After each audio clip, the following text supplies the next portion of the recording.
वफाकी वज़ीर ख्वाजा आसिफ ने मौजूदा बहरानी कैफियत में अदलिया के किरदार को इंतहाई अहम करार दे दिया। सुप्रीम कोर्ट के बाहर मीडिया से गुफ्तगू में कहा कि अदलिया में इख्तलाफात मुल्क और आइन के लिए अच्छा शगुन नहीं है। बहरान इस बात की निशानदही करता है कि मोहतरम जजेस के फ़राइज़ की अहमियत बढ़ गई है। इस वक्त जो बहरान पैदा हुआ है वो इस बात की निशानदेही करता है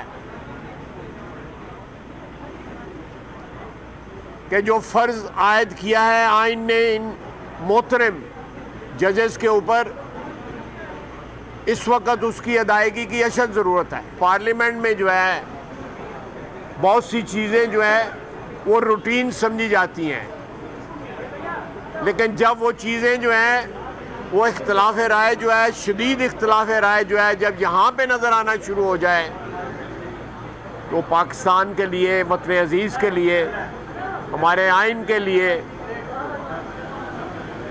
तो अच्छा शगुन नहीं है।